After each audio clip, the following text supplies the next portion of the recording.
అడుగుతున్నారు. ఇప్పుడు first state లో పీస్ కావాలన్నారు. ఆయన రాజకీయ నాయకుడు కాకపోతే నేను ప్రాసెస్ లో వెళ్ళాను కాబట్టి అది కావాలని చెప్పి ఆయన చెప్పడం. రెండు టైం ఫ్రేమ్ నుంచి మీకు వదిలేక్కర్లేదు, ముందు ఇస్తామని చెప్పి రెండో మాట మనకి హామీ ఇవ్వటం అవుతుంది. మూడు, రాష్ట్రం యొక్క ఇంట్రెస్ట్, ప్రాంతాల యొక్క ఇంట్రెస్ట్, ఆ తెలుగు ప్రజల యొక్క మంచి చెడులు కూడా ఇప్పుడు మా చేతిలో ఉన్నాయి. కాబట్టి ఆ రకమైన రిపోర్ట్ మేము ఢిల్లీకి ఇస్తాను, అది ఇన్ టైం చేస్తామన్నారు. ఇది ఆ గుడ్ ఇంటెన్షన్స్ అని మాట్లాడారు. కాబట్టి ఇప్పుడు మనం చేయాల్సింది కూడా దానికి కావాల్సినటువంటి వాతావరణాన్ని సృష్టి చేసి వాళ్ళకి ఇవ్వడం. అది కాకుండా పొలిటికల్ గా మళ్ళీ ఇంకా అట్లాగే మనం ఉంటే అది దానికి కూడా సమాధానం చెప్పారు. అది మాకు సంబంధమైన విషయం కూడా చెప్పారు. ల్యాండ్ ఆర్డర్ అనేది మాకు కూడా సంబంధించిన విషయం కాదు, మా పని తీసుకెళ్తాం అది దిగ్గలు చెప్పారు. కాబట్టి ఇక్కడ ఆ కమిటీకి సంబంధించి మీరు ఇందాక జేఏసీ గురించి మాట్లాడారు. పొద్దున పెద్దలు డిఎస్ గారు మేము స్వాగతిస్తామని అని చెప్పారు. ఆయన స్వాగతిస్తున్నాడంటే కాంగ్రెస్ పార్టీ స్వాగతిస్తుంది, ఆంధ్రప్రదేశ్ కాంగ్రెస్ కమిటీ. ఢిల్లీలో ఉన్నటువంటి యూపీఏ ప్రభుత్వం వేసినటువంటి కమిటీ ఏదో ఆ కమిటీని ఇక్కడ కాంగ్రెస్ పార్టీ స్వాగతిస్తుంది, కాంగ్రెస్ గవర్నమెంట్ సహజంగా స్వాగతిస్తుంది. కాబట్టి ఇక్కడ జేఏసీలో కాంగ్రెస్ పార్టీ ఇప్పటిదాకా దామోదరెడ్డి గారు మాట్లాడినా, జగన్రెడ్డి గారు ఏం మాట్లాడినా, లేకపోతే ఎవరైనా ఆ మీటింగ్లో వచ్చినా ఎవరు ఏం మాట్లాడలేదు. ఎక్కడైతే ఆంధ్రాలో ఉన్న వాళ్ళు అది ఇట్లా అంతగా కాంగ్రెస్ ఉండాలనుకుంటే అనుకోవచ్చు, కానీ తెలంగాణలో ఉన్నటువంటి కాంగ్రెస్ మిత్రులు కానీ, కాంగ్రెస్ పార్టీ కానీ, తెలంగాణలో కాంగ్రెస్ పార్టీ కానీ, లేకపోతే ఇంకొకరు కానీ ఎవరూ కూడా దాని గురించి అసలు పట్టించుకోలేదు. ఎవరు జాయిన్ అక్కడ ఉద్యమం జరుగుతుంది, దానిలో వీళ్ళు కూడా భాగస్వామ్యం అవుతూ ఉన్నారు. దానివల్ల వచ్చే పరిణామాలను తర్వాత మనం అసెస్ చేసుకోవచ్చు అని చెప్పి ఫ్రీగా ఆలోచిస్తారు. డెమోక్రటిక్ ప్రాసెస్ లో ఆలోచిస్తారు. ఇక ముందు సాధ్యం అది. ఇక్కడ నుండి సాధ్యం కమిటీ వేసిన తర్వాత, కమిటీ వచ్చిన తర్వాత ఒక కాల పరిమితి దానికి నిర్ణయించిన తర్వాత అంతకన్నా ముందుగా ఇస్తాను మాట్లాడాము. అక్కడ మేము ఉన్నాము కాబట్టి మేము బయటికి వెళ్ళే మాట్లాడలేదు అని చెప్పి రెడ్డి గారు చెప్పారు. మీరు వెళ్తున్నాను, మీరు వెళ్తాం, మీరు వెళ్తాం, వాళ్ళు వెళ్తాం కాదు. ఇక్కడ 4 భాగాల్లో ఉన్నారు. 3 రాజకీయ పక్షాలు పెద్ద TRS, Congress and TDP plus organizations, ప్రజా సంఘాలు. దీనికి కన్వీనర్ గా కోదండరామ్ గారు ఉన్నారు. ఇప్పుడు కాంగ్రెస్ పార్టీ స్వాగతించిన తర్వాత కాంగ్రెస్ మిత్రులు ఇక్కడ ఉన్నటువంటి జేఏసీ తరఫున ఉన్నటువంటి మిత్రులు ఎవరైతే ఉన్నారో వాళ్ళందరూ రేపు సీక్రెట్ కృష్ణ కమిటీ దగ్గర వీరిష్టం వచ్చినట్టు వాళ్ళు చెప్పుకుంటారు. ఖచ్చితంగా కాంగ్రెస్ పార్టీ చెప్పినటువంటి మాట జగన్రెడ్డి గారు చెప్పండి. దామోదరెడ్డి వచ్చి దామోదరెడ్డి మీరు మొన్న అన్నమాట ఉత్తరం వేసుకుని ఇప్పుడు కొత్త మాట చెప్పు, కాంగ్రెస్ పార్టీ చెప్పింది కాబట్టి అంటే చెప్పడు. ఖచ్చితంగా మీ భాష చెప్తాడు. టోటల్ గా కాంగ్రెస్ పార్టీ ఏం చేస్తుంది, యూపీఏ ఏం చేస్తుంది, లేకపోతే ఇక్కడ డిఎస్ గారు ఏం చెప్తారు అనేది వేరే విషయం. కానీ ఇక్కడ ఈ భావాలను మాత్రం మీరు బుద్ధి చెప్పాలనే అవకాశం ఉంది. కానీ ఇక్కడ కరెక్ట్ గా మీతో పాటు రాజీనామా వేయడానికి, మీతో పాటు పరిగెత్తడానికి, మీతో పాటు మోకాలు నిలబెట్టుకోవడానికి వాళ్ళు సిద్ధంగా ఉండరు.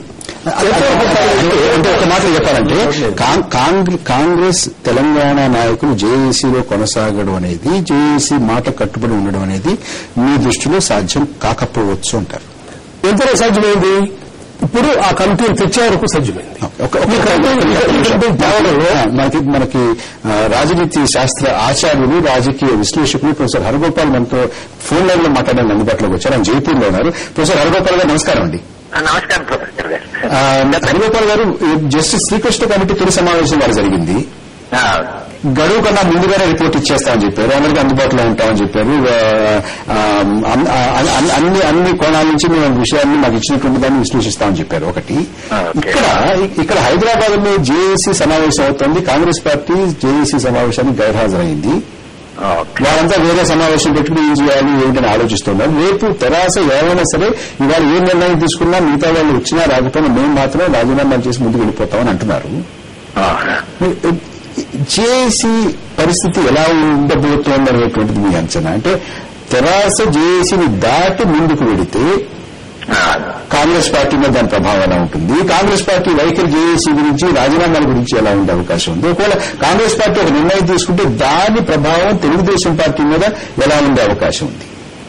అంటే దీంట్లో మనము 3 అంశాలని పరిశీలించాలండి. ఒకటేమో ఇలాంటి కమిటీ December 9 కంటే ముందు వేస్తే కొంత అర్థవంతంగా ఉండేది. ఇది December 9 తర్వాత జరిగిన పరిణామాల దృష్ట్యా చిదంబరం గారు అప్పుడు చేసిన ప్రకటనకి ఇప్పుడు ఈ కమిటీ వేయడానికి మధ్యన చాలా గ్యాప్ వచ్చింది. అయితే ఇది ఒక క్లారిటీ నుంచి మన అంతకుముందు కూడా ఒకసారి మన చర్చలో ఇది ఒక స్పష్టమైన వైఖరి నుంచి ఒక అస్పష్ట వైఖరి వైపు ప్రయాణించడం అనేది ఒక అంశం. రెండవది జాయింట్ యాక్షన్ కమిటీ. సరే, జాయింట్ యాక్షన్ కమిటీ ఎలా పనిచేస్తుంది ఏమిటి అనేది ఒక ప్రశ్న. దానికంటే ఇంకా సీరియస్ ప్రశ్న ఏమిటంటే కాంగ్రెస్ పార్టీ భవిష్యత్ ఏమిటి, లేదా తెలుగుదేశం పార్టీ భవిష్యత్ ఏమిటి? పార్టీ సిస్టమ్ లో నాకు అర్థమైనంత వరకు పార్లమెంటరీ డెమోక్రసీలో పార్టీకి అంతర్గతంగా చర్చించిన తర్వాత ఒకే వైఖరి ఉంటుంది. ఒక అంశం మీద దానికి ఒక స్పష్టమైన అభిప్రాయం ఉంటే దాన్నే పొలిటికల్ పార్టీ అంటారు. అంతేగాని పార్టీ డివైడెడ్ గా ఉండి తెలంగాణ ఇప్పుడు పాలెడు గారు అన్నట్లు కాంగ్రెస్ పార్టీ వాళ్ళు కూడా తమ వైఖరులని, భిన్నమైన వైఖరులని కృష్ణా కమిషన్ చెప్తానేదైతుందో మొత్తం పార్టీ వ్యవస్థ విచ్ఛిన్నం అవుతున్నది అనేటువంటి కూడా పార్టీ ఎందుకు గమనించడమో నాకు అర్థం కావట్లేదు. అంటే పార్టీ ఇలా పనిచేస్తున్నా పని చేయగలవా? రేపు ఎన్నికల దగ్గరికి వెళితే ఆంధ్ర ప్రాంతం కాంగ్రెస్ పార్టీ ఒక స్టాండు, తెలుగుదేశం తెలంగాణ పార్టీ ఒక స్టాండ్. అంటే ఇది మొత్తంగా ఒక సంక్షోభ పరిస్థితి ఒకటి ఉంది. జాయింట్ యాక్షన్ కమిటీ సంక్షోభం కంటే కూడా పార్టీ వ్యవస్థలో సంక్షోభం.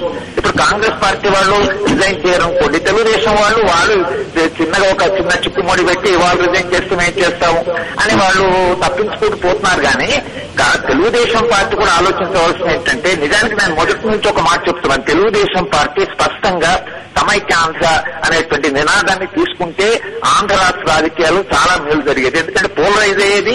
తెలంగాణ ప్రాంతంలో కూడా సమైక్యవాదాన్ని సపోర్ట్ చేస్తున్న వాళ్ళు ఆ పార్టీ వైపు రావడమే తెలుగు ఐడెంటిటీ మీద వచ్చింది, తెలుగు ప్రజల. అలా కాకుండా ఇక్కడ నాగం జనార్దన్ రెడ్డి, అక్కడ ఎర్రంనాయుడు ఇద్దరు టోటల్ గా ఆపోజిట్ స్టాండ్ తీసుకుని మాట్లాడడం అనేది ఇది మొత్తంగా నాకేంటంటే పార్టీ అవుతాయి జేఏసీ ఏమవుతుందనే కంటే కూడా ఇంత భిన్నమైన తర్వాత ఇంత వైరుధ్యపూరితమైనటువంటి స్టాండ్ తీసుకొని రాజకీయ వ్యవస్థ ప్రజాస్వామ్యము అసలు నిలవగలదా లేదా అనేటువంటి ఒక ప్రశ్న. దానికంటే ఒక క్షణం మీ మాటకు అడ్డవస్తున్నాను. అంటే రాజకీయ సంక్షోభం సృష్టించడం ద్వారానే ఈ తరుణంలో తెలంగాణ అనేది మనం సాధించుకోవచ్చు అనేది మొట్టమొదటి నుంచి జేఏసీ గారిని జేఏసీ అందరూ కూడా చెప్తున్నటువంటి విషయం. అయితే ఇప్పుడు కాంగ్రెస్ తెలంగాణ ప్రజాప్రతినిధి రాజీనామా చేయకపోతే సంక్షోభం వచ్చేటువంటి అవకాశం లేదు. సంక్షోభం వచ్చేటువంటి అవకాశం లేకుండా రాజీనామాలు చేస్తే అది కేవలం ఉప ఎన్నికలు మాత్రమే దారి తీస్తుంది. అంటే కాంగ్రెస్ చేయకపోతే మీరు ఎందుకు చేయాలనేటువంటి మాట తెలుగుదేశం నేనేమంటున్నానంటే ఈ రెండింటికి మధ్య లింక్ మీరు ఎలా చూస్తారు? అంటే ఎవరు వచ్చినా రాకుండా ముందుకు వెళ్తున్నాం అంటున్నారు. If you don't hang on together you will hang it separately అన్నట్లుగా అసలు అంతిమంగా ప్రజలు దే విల్ హ్యాంగ్ దెమ్. అంటే నేను అనుకోవడము ఈ స్వీప్ లో బహుశా రాజకీయ పార్టీల యొక్క పునాదులే కదిలిపోతున్నాయండి. ఎందుకంటే గ్రామాల్లో వెళితే అది సమైక్యాంధ్ర ఉద్యమం గానీ తెలంగాణ ఉద్యమం అయితే మరింత చాలా లోతుగా బలంగా వెళ్ళింది. ఇంకా ఆంధ్ర ప్రాంతంలో ఉండే పార్టీకి కొంత సేఫ్టీ ఉండదు. కానీ తెలంగాణలో వీళ్ళు ఎన్నికలకు వెళ్లి మళ్ళీ గెలవడం అనేది ప్రశ్న అసలు ఉత్పన్నం కాదు. ఇప్పుడున్న ప్రజల యొక్క ఉధృతమైనటువంటి వైఖరి చూస్తుంటే రేపు ఎన్నికలకు వీళ్ళు ఏం వెళ్తారు, ఏం చేస్తారు అనేటువంటి ప్రశ్న కూడా ఉంది. ఇదంతా వీళ్ళు ఆలోచించడం లేదు. రాజకీయ పార్టీ మీకు ఏమాత్రం కాస్త సమయం ఉన్నా కాసేపు మా చర్చలో కొనసాగితే బాగుంటుంది. ఇది కేవలం పార్టీకి ఇంకోదానికి సంబంధించిన విషయం కాదు, ఒక అంశానికి సంబంధించిన విషయం. అనిల్ గారు ఇప్పుడు వారు చెప్తా ఉన్నారు తెలుగు ప్రజలకు సంబంధించినటువంటి విషయం. తెలుగుదేశం పార్టీ తెలుగు ప్రజల గురించి పుట్టినటువంటి పార్టీ. తెలుగుదేశం పార్టీ అన్ని ప్రాంతాల్లో ఉన్నటువంటి పార్టీ. మరి ఇప్పుడు ఇంతకుముందే వాళ్ళు 9కి ముందే ఈ యొక్క నిర్ణయం, ఈ యొక్క కమిటీ వేస్తుంటే బాగుంటుందని ప్రొఫెసర్ గారు చెప్తా ఉన్నారు. మేము కోరుకున్నది కూడా అదే. ఈ యొక్క చర్చలు ముందు జరిపి ఒక విధానము, ఒక సిస్టమ్ ను తీసుకొచ్చి ఉంటే ఈ రోజు ఈ బాధ ఉండేది.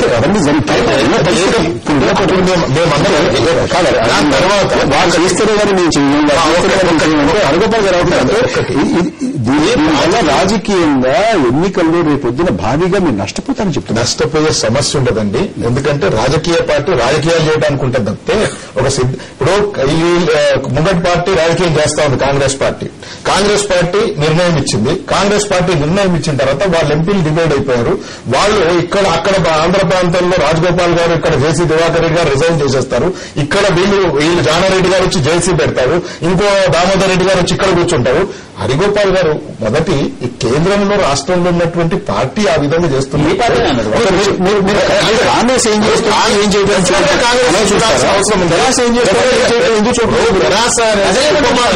ఉప ప్రాంతీయ పార్టీ అంటే అది ఒక ప్రాంతానికి సంబంధించి దాని ఒక సబ్జెక్టే అది. మా సబ్జెక్టు తెలుగు ప్రజల యొక్క సంక్షేమం చూసుకోవాల్సిన అవసరం ఉంది. అన్ని ప్రాంతాల్లో రాజకీయంగా మా యొక్క నాయకులు ఉన్నారు. తెలంగాణ